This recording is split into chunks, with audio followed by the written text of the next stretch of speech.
When a person becomes suicidal, they don't necessarily rush to tell friends, family, or even their doctor.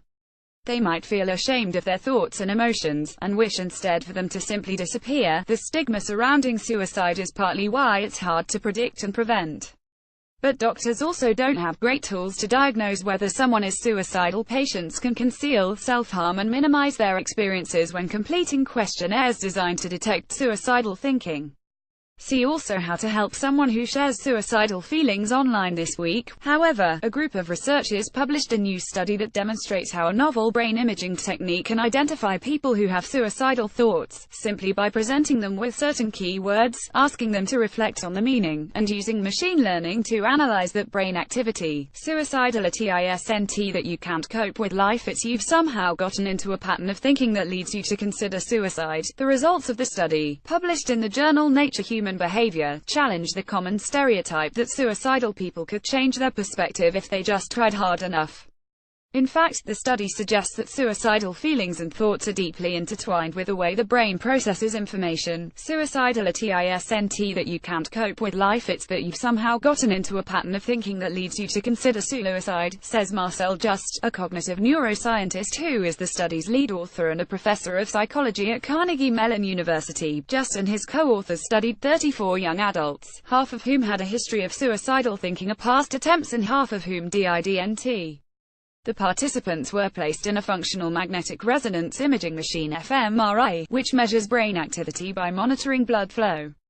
The researchers then showed each person 30 words related to suicide and positive and negative feelings, including death, desperate, carefree, kindness, trouble, and worried. To analyze the results, the researchers used machine learning to characterize people's brain activity patterns, and 91% of the time, it correctly determined which participant had a history of suicidal thoughts, and which didn't.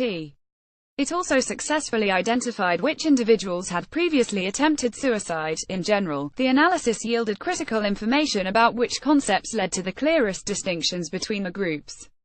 The brains of participants with suicidal thoughts and behavior responded much differently to the words death, cruelty, trouble, carefree, good, and praise, and most of those people showed high levels of self-reported depression that included a negative view of the self, world, and the future. Our research shows that suicidal ideation is exactly the way you think about things, Just says.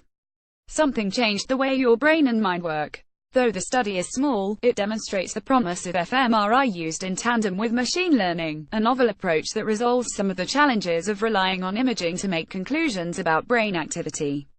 Machine learning makes it possible to observe statistically significant differences between patients and a control group, which has been difficult in the past. Just says that if the technique remains successful in larger studies, it could become an important tool in helping doctors assess suicide risk and develop targeted treatments.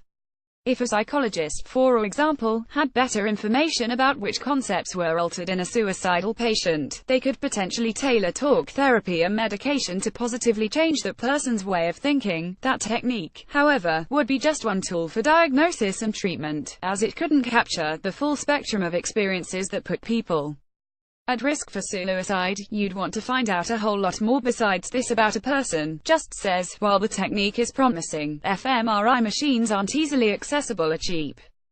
That's why Just and his colleagues are hoping to use an electroencephalogram EEG, a test that detects electrical activity in the brain, to similarly decode how the brain responds to key concepts related to suicide and positive and negative feelings. Just says that many psychiatric clinics have an EEG. There's no question that our brains are malleable. They are the most powerful tool that Mother Nature gives us. The study's results also raise complex questions about new technology that helps reveal what's happening in our brains as we think. In a dystopian future, you could imagine the tool becoming a way to exclude people with suicidal thoughts or behavior from certain professional and private roles, including military service, political office, or even parenthood. Just says the technology requires immense focus and participation from the subject, so it couldn't be forced on people, yet.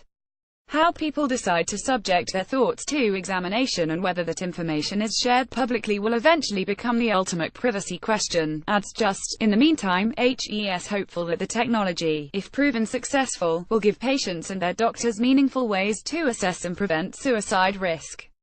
just as optimistic in the human ability to influence and shape the brain with the right tools. There's no question that our brains are malleable, he says. They are the most powerful tool that Mother Nature gives us. If you want to talk to someone or are experiencing suicidal thoughts, text the crisis text line at 741,741 or call the National Suicide Prevention Lifeline at 18,002,738,255. Here is a list of international resources.